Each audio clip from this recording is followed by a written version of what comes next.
आणि संभार करा संपूर्ण कुटुंबाला देवा.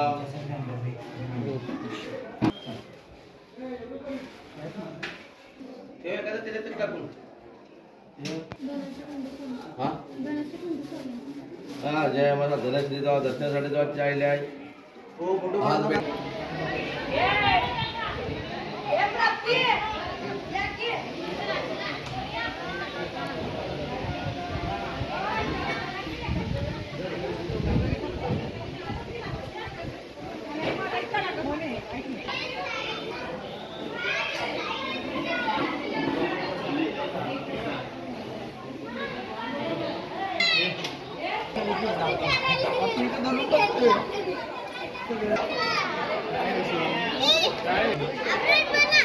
काय काम